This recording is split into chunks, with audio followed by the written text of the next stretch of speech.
Hello दोस्तों, कभी सोचा है आप अपने मन के मालिक नहीं किराएदार बन चुके हैं और किराया भी दुनिया तय कर रही है। अब जरा एक पल रुकिए और अपने भीतर उस हलचल को महसूस कीजिए जिसे आप रोज अनदेखा करते हैं। वही हलचल जो कभी पेंडिंग कामों की तरह सिर पर चढ़ जाती, कभी फोन की लगातार बजती नोटिफिकेशन की तरह कानों में गूंजती रहती और कभी इस डर में बदल जाती है कहीं आप पीछे छूट न जाए। लेकिन सोचिए, अगर इस शोर के बीच एक अदृश्य दरवाजा हो जहां कदम रखते ही सब कुछ शांत हो जाता है, जहां आपके विचार साफ, आपकी भावनाएं स्थिर हो और आपकी जिंदगी किसी और की नहीं आपकी अपनी रफ्तार से चले। अब कल्पना कीजिए, अगर आपकी रोजमर्रा की उलझनों के पीछे एक ऐसा पैटर्न हो जिसे समझते ही आपका मन 1% रोज शांत होने लगे, तो 1 साल बाद आपकी जिंदगी कैसी होगी। तो आइए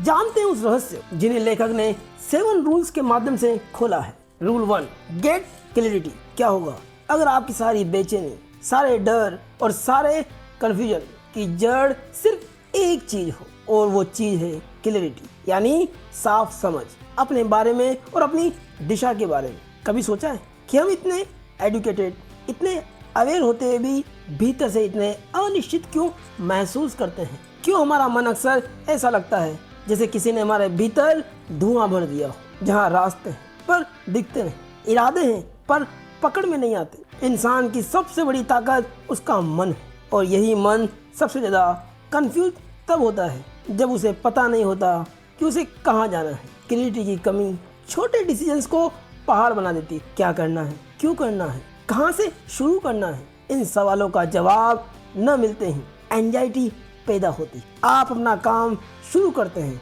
और 10 मिनट बाद खुद से पूछते हैं क्या मैं सही कर रहा हूँ। फिर आधे घंटे बाद रास्ता बदल देते हैं और रात में लगता है शायद मुझे कुछ और चुनना चाहिए था। थोड़ा ध्यान दीजिए, ये उलझन बाहरी दुनिया नहीं पैदा करती, ये क्लैरिटी की कमी है जो अंदर से हमें हिलाती। क्लैरिटी का मतलब ये नहीं कि आपकी पूरी जिंदगी का मास्टर प्लान आपके सामने हो। क्लैरिटी का अर्थ है अभी इस पल में आपको अपने अगले सबसे सही कदम की समझ हो। जब आप ये स्वीकार कर लेते हैं कि आप कौन हैं, आप किन सिचुएशन में खिलते हैं, कहाँ आप थक जाते हैं और आपकी असली वैल्यूज क्या है, तभी मन शांत होना शुरू होता है। क्लैरिटी शुरू होती है एक्सेप्टेंस से और बढ़ती है सेल्फ हॉनेस्टी से। जब आप अपनी कोर वैल्यू पहचान लेते हैं, अपनी स्ट्रेंथ्स को स्वीकार कर लेते हैं और अपने मन की सच्ची इच्छा समझ लेते हैं, तो दुनिया की अव्यवस्था आपको हिलाती नहीं, बस बताती कि क्या आपकी प्राथमिकता नहीं है। क्लैरिटी दुनिया को सरल नहीं बनाती, लेकिन आपका रास्ता बेहद साफ कर देती। Rule number 2, know how to think. क्या आपने कभी महसूस किया है कि असल दिक्कत आपके सोचने की क्षमता नहीं, बल्कि आप कैसे सोचते हैं ये होती। क्या हो अगर मन को व्यवस्थित तरीके से इस्तेमाल करना ही नहीं, उसे समझना भी सीख जाए, वही आपकी शांति की असली चाबी हो। हम अक्सर सोचते हैं कि हमारे विचार खुद ब खुद आते हैं और हम ये स्वीकार कर लेते हैं कि हमें बस उन्हें सहना होता है, लेकिन असल में हम अपने थॉट्स के ड्राइवर हैं, पैसेंजर नहीं। जिज्ञासा यहाँ से शुरू होती, अगर मैं अपने विचारों को संभाल पाऊँ तो क्या मेरी जिंदगी का पूरा नक्शा बदल सकता है। मन का केओस यानी अव्यवस्था इसलिए बढ़ता है क्योंकि हम अपने विचारों को स्ट्रक्चर नहीं देते। वे आते हैं, टकराते हैं और उलझते हैं और हम सोच लेते हैं कि ये हमारी वास्तविकता है। अव्यवस्थित सोच से मन एक भीड़ वाला स्टेशन बन जाता है जहाँ हर ट्रेन एक अलग दिशा में जाती और आप एक ही टिकट लेकर दूसरी में चढ़ जाते हैं। कभी कभी आप सिंपल फैसले भी नहीं ले पाते। क्या पहले काम खत्म करूं या थोड़ा आराम करूं? क्या रिप्लाई को दूं या इग्नोर करूं? क्या ये मेरी चिंता है या किसी और की? इसी उलझन में माइंड फटिंग बढ़ती है और ध्यान टूट जाता है। मन को ट्रेन न करने का सबसे बड़ा नुकसान यह है कि वो हर छोटे ट्रिगर पर रिएक्ट करने लगता है। नोटिफिकेशन आए, मन भागा, किसी का मूड बदल जाए, मन डगमगाए, किसी ने कमेंट किया, मन गिर जाए। सोचने का तरीका बदलने का मतलब है अपने विचारों को कैटेगरीज देना, ये तय करना कि ये थॉट्स रियल है या मेरी इमेजिनेशन, ये प्रॉब्लम है या सिर्फ डिस्कम्फर्ट। ये एक्शन मांगती है या इग्नोर करके जाने देना चाहिए। एक बार जब आपके सोचने में स्ट्रक्चर आ जाए तो माइंड शांत होने लगता है। और फिर आता है दूसरा ब्रेक थ्रू, ट्रिगर्स को पहचानना। कौन सी बात आपके मन को तुरंत खींच लेती? क्या वो क्रिटिसिज्म है? क्या वो डिले है करना है? क्या वो रिजेक्शन है? ट्रिगर पहचानते ही आप रिएक्ट नहीं करते, आप रेस्पॉन्ड करते, यानी सोची समझी प्रतिक्रिया। और फिर आता है एक advance stage, no thought state, जहां आपका माइंड न्यूट्रल हो जाता है और कुछ सेकंड के लिए अंदर कोई ट्रैफिक नहीं रहता। यही वो क्षण है जहां क्लियरिटी जन्म लेती। कल्पना कीजिए आप अपने विचारों को सामने टेबल पर रखे कागजों की तरह देख रहे हैं। कोई कागज गुस्सा है, कोई चिंता है और कोई कागज उम्मीद है। आप उन्हें इधर उधर नहीं कर रहे, बस धीरे धीरे एक एक करके समझ रहे हैं। आप महसूस करते हैं कि विचार आपको नियंत्रित नहीं करते, आप उन्हें दिशा देते। ये अनुभव ऐसा लगता है जैसे किसी भीड़ भाड़ वाले कमरे में अचानक सारी आवाजें धीमी हो जाए और एक हल्की शांत धुन बची रह जाए। थिंकिंग एक कौशल है, इसे सीखा जा सकता है, संवारा जा सकता है और समय के साथ मास्टरी तक ले जाया जा सकता है। जब आप अपने माइंड को स्ट्रक्चर देते हैं, ट्रिगर्स को पहचानते हैं और नो थॉट स्पेस बनाते हैं, तब आप रिएक्टिव मनुष्य से रेस्पॉन्सिव व्यक्ति बन जाते हैं। यही वो बदलाव है जो शांति, कॉन्फिडेंस और इमोशनल स्ट्रेंथ की नींव रखता है। Rule 3, express yourself. क्या आपने कभी नोटिस किया है कि जितना ज्यादा हम अपनी भावनाओं को छुपाते हैं उतना ही मन भारी होता जाता है? क्यों? सोचा है? पर क्या हो अगर मन की आधी बेचैनी सिर्फ इसलिए है क्योंकि हम बोलते नहीं, रोकते रहते हैं। हम इंसान हर दिन कुछ न कुछ महसूस करते हैं, खुशी, गुस्सा, डर, थकान, उम्मीद, लेकिन इन भावों के साथ हम करते क्या है? ज्यादातर समय हम उन्हें अंदर ही दबा देते हैं, जहाँ से क्यूरियोसिटी शुरू होती। अगर हम अपने इमोशंस को सही तरीके से बहने दें तो क्या हमारा मन हल्का हो सकता है? क्या एक्सप्रेशन ही इमोशनल हीलिंग का पहला कदम है? कभी आपने महसूस किया है कि आप चुपचाप चेहरे पे मुस्कान रखते हुए भी भीतर से परेशान होते हैं? कभी कोई बात कहना चाहते हैं लेकिन बोल नहीं, कभी किसी शब्द चुप जाते हैं लेकिन आप सिर्फ कोई बात नहीं कहकर निगल लेते हैं। इमोशंस को दबाने की ये आदत शरीर में स्टिफनेस यानी तनाव के कारण शरीर और मांसपेशियां कठोर हो जाती, मन में हैवीनेस यानी मन और शरीर बोझिल महसूस होते हैं, जो जिंदगी में डिस्कनेक्ट पैदा करती। हम सोचते हैं कि बोलेंगे तो गलत लगेगा, रोएंगे तो कमजोर दिखेंगे या अपना टैलेंट दिखाएंगे तो लोग जज करेंगे। यही डर एक्सप्रेशन का सबसे बड़ा दुश्मन है। एक्सप्रेशन का मतलब सिर्फ बोलना नहीं है, एक्सप्रेशन का मतलब है जो आप महसूस कर रहे हैं उसे सही माध्यम बिना नुकसान पहुंचाए बाहर लाना। इसके लिए लेखक 3 तरीके सुझाते हैं। First, emotional expression. जब आप किसी ट्रस्टेड व्यक्ति से दिल की बात करते हैं या किसी डायरी में अपना मन उतारते हैं तो दिमाग का भार हल्का होता है। Second, creative expression. Play, create और हील का मेथड।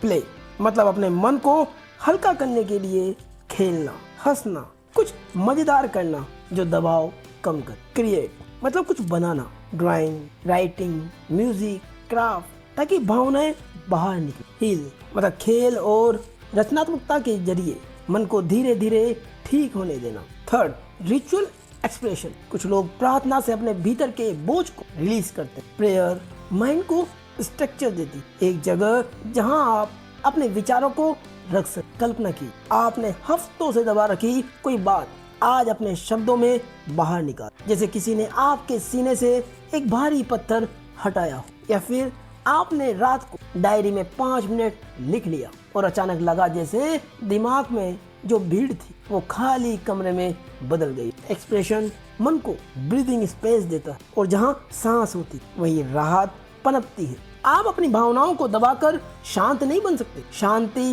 एक्सप्रेशन के बाद आती, दबाने के बाद नहीं। जब आप बोलना सीखते हैं, लिखना सीखते हैं और खुद को रचनात्मक रूप से व्यक्त करना सीखते हैं तब मन की उलझनें ढीली पड़ने लगती। एक्सप्रेशन मन को साफ करता है, दिल को हल्का करता है और इंसान को असली रूप से मजबूत बनाता है। Rule 4, take care. अगर आपका मन थका हुआ है, शरीर तनाव में है और भावनाएं उलझी हुई है, तो क्या सिर्फ एक हैबिट आपकी पूरी ऊर्जा को रिसेट कर सकती है?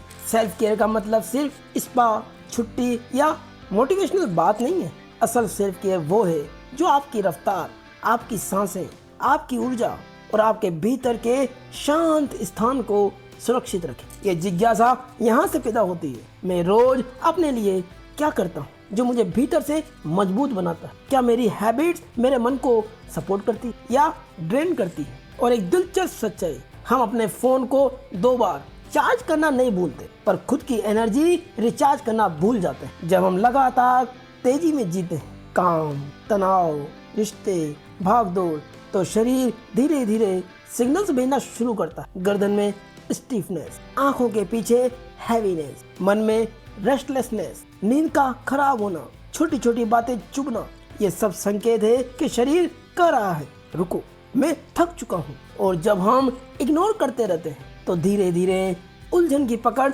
मजबूत होती जाती है। कई बार आप खुद नोटिस करते हैं, आप सिर्फ बैठे लेकिन मन तेजी से भाग रहा है। आप आराम कर रहे हैं पर शरीर तनाव में है। आप मुस्कुरा रहे हैं पर भीतर खालीपन महसूस हो रहा है। ये उस सेल्फ निगलेक्ट का परिणाम है जिसे हम आदत की तरह जीते जा रहे हैं। सेल्फ केयर फैंसी नहीं है, फंडामेंटल है और ये सीधे 6 सरल और काम के प्रिंसिपल पर खड़ा है। First, move. शरीर को मोमेंट चाहिए। 10 मिनट की वॉक भी दिमाग में जमा तनाव को आधा कम कर देती। मोमेंट शरीर और मन के बीच ट्रैफिक को साफ करती। Second, right breathing. जब आप एजिटेटेड महसूस करें, एक सिंपल ब्रीदिंग करें। 4 सेकंड तक धीरे धीरे सांस अंदर लें, 4 सेकंड उसे रोकें और फिर 6 सेकंड में बहुत ही नरमी से सांस बाहर छोड़ दें। ये नर्वस सिस्टम को काम करता है। Third, vagus nerve stimulation. ये नर्व आपके भावनात्मक संतुलन की मास्टर की है। चेहरे पर ठंडा पानी मारना, हल्की हमिंग करना या अपनी गहरी सांस बाहर छोड़, ये सब वेगस नर्व को तुरंत शांत मोड में लाते हैं। इन छोटी छोटी क्रियाओं से शरीर तनाव से निकलकर आराम और स्थिरता की अवस्था में आ जाता है। Fourth, nutrition clarity. आज दुनिया में न्यूट्रिशन एडवाइस की उलझन है। हर कोई कुछ ना कुछ नया बोल रहा है। सेल्फ केयर का नियम खाने के बारे में कहता है कि आपका खाना सिंपल और रियल होना चाहिए। 5, फाइंड योर एंकर पॉइंट। ये वो छोटी रोजमर्रा की आदत होती है जो आपको ग्राउंड करती है, चाहे वो सुबह की 5 मिनट की साइलेंस हो, एक कप चाय की प्याली हो या रात की छोटी वॉक। ये आपके मन की स्टेबिलिटी एंकर है। 6, स्लीप वेल। नींद मेंटल रिपेयर सेंटर है। आप खुद को काम नहीं कर सकते अगर आपकी नींद टूटी फूटी, आपकी नींद पूरी नहीं होती। जब आप खुद की सही केयर करते हैं, आपका मन शांत होता, भावनाएं स्टेबल हो जाती, निर्णय स्पष्ट, ऊर्जा साफ बहती है। सेल्फ केयर सेल्फ लव नहीं है, सेल्फ रेस्पेक्ट। और जब आप खुद का सम्मान करने लगते हैं तो मन शांति को एक स्थायी घर बना लेता है। Rule 5, you and the world. क्या हो अगर दुनिया के साथ आपकी रोज की इंटरेक्शन ही आपकी चिंता, शांति या बेचैनी का सबसे बड़ा कारण हो? और क्या हो अगर दुनिया को बदलने की बजाय सिर्फ अपनी कंसेप्शन बदलकर ही मन शांत किया जा सके? हम रोज सैकड़ों images, opinions, news, ads, videos और लोगों की भावनाओं से टकराते हैं। हम सब सोचते हैं कि ये सब हमें सिर्फ दिख रहे हैं, लेकिन असल में ये हमें बना भी रहे होते हैं। जिज्ञासा यहाँ से उठती, क्या मेरी एंजाइटी का आधा हिस्सा वास्तव में दुनिया की ओर से आया बोझ है?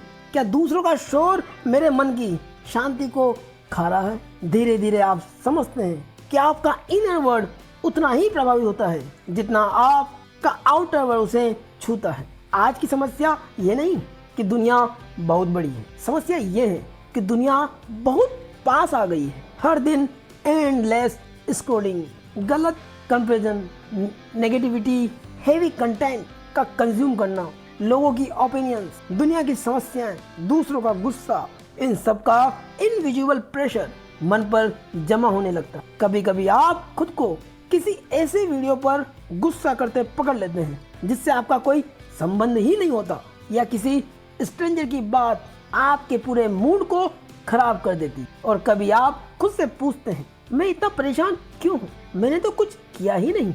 यही दुनिया का स्पिल ओवर इफेक्ट है। बदलाव के लिए और मन को शांत रखने के लिए दुनिया को नहीं, दुनिया के इस्तेमाल को बदलना पड़ता है। इसके लिए यहाँ 3 बड़े प्रिंसिपल आते हैं। First, on conception. क्या आप देख रहे हैं, क्या पढ़ रहे हैं, क्या सुन रहे हैं, यही आपके मन की क्वालिटी तय करता है। रूल सिंपल है, जो कंटेंट आपके मन में शोर बढ़ाए उसे कम करें, जो कंटेंट क्लैरिटी बढ़ाए उसे बढ़ाइए। Second, everybody lies. ऑनलाइन दुनिया कटड़ होती है, हर चीज पॉलिश्ड लगती, तुलना करना आसान, हारना और भी आसान है। यही कंपैरिजन ट्रैप चिंता का सबसे बड़ा स्रोत है। इसका एक ही समाधान है, आप दूसरों की हाईलाइट रील्स से अपनी रियल लाइफ को मत तोलिए। Third, the math is in your favour. दुनिया जितनी भी अव्यवस्थित लगे, आपके फेवर में एक चीज हमेशा रहती, आपका अगला फैसला। हर एक छोटा पॉजिटिव एक्शन कंपाउंडिंग इफेक्ट की तरह आपको आगे बढ़ाता है। दुनिया को बदलना आपके बस में नहीं है, लेकिन दुनिया से कैसे जुड़ना है ये पूरी तरह आपके कंट्रोल में है। जब आप माइंडफुल कंसेप्शन चुनते हैं, आप फ्री हो जाते हैं। जब आप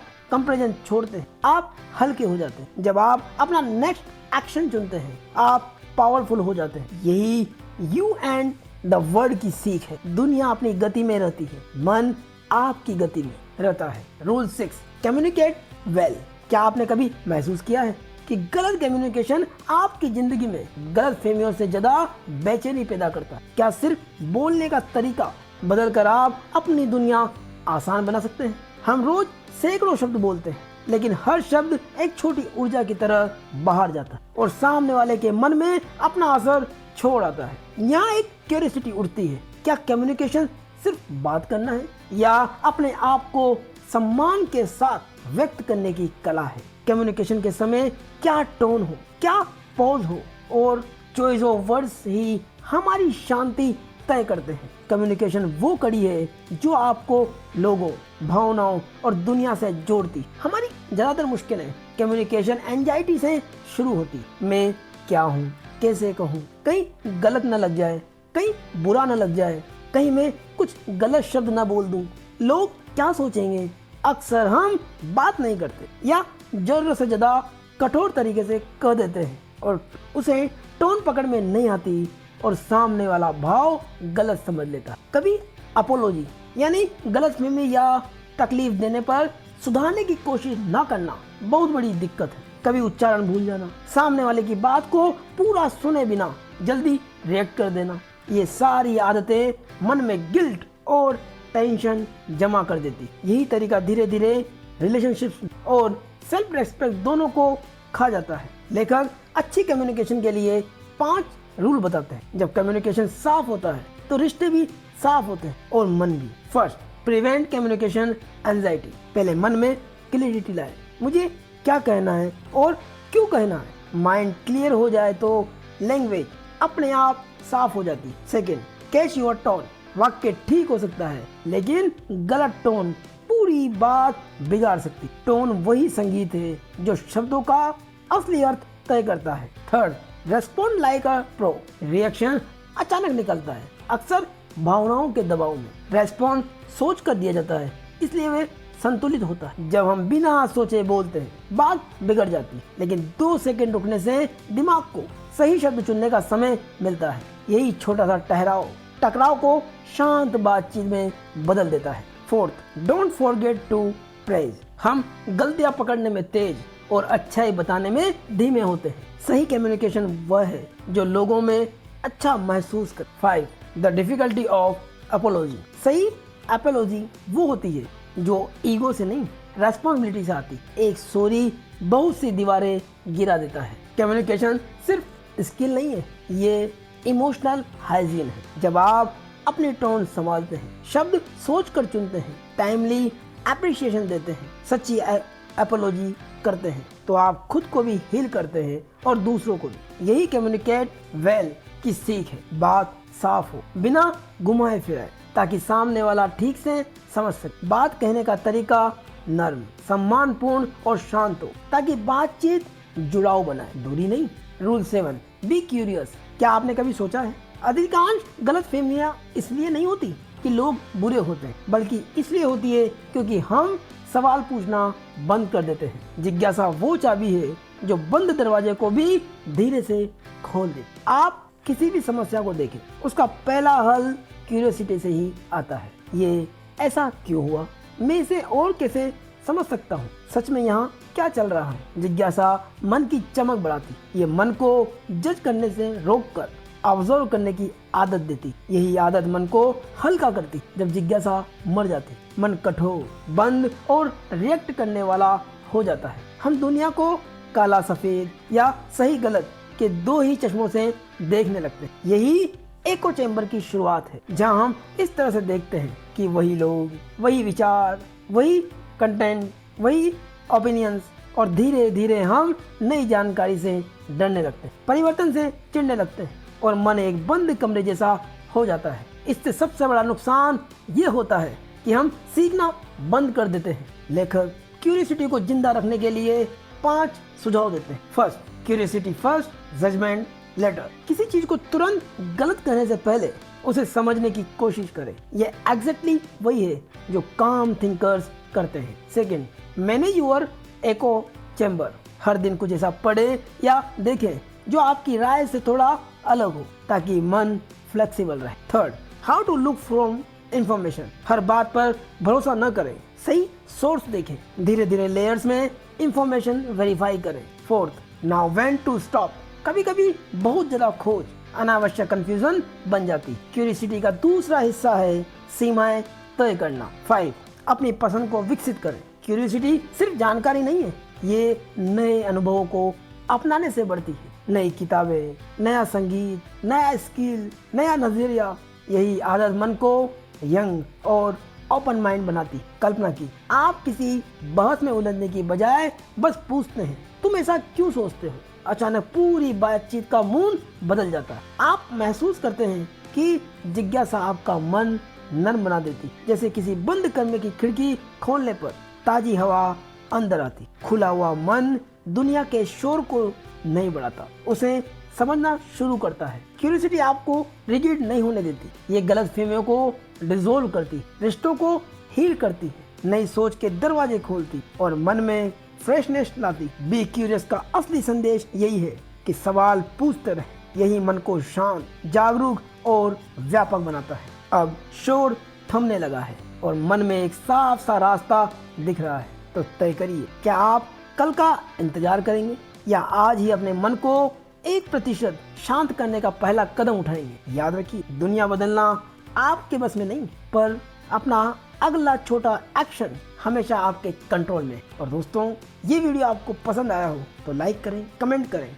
चैनल को सब्सक्राइब करें और हाई बटन पर क्लिक करें। धन्यवाद।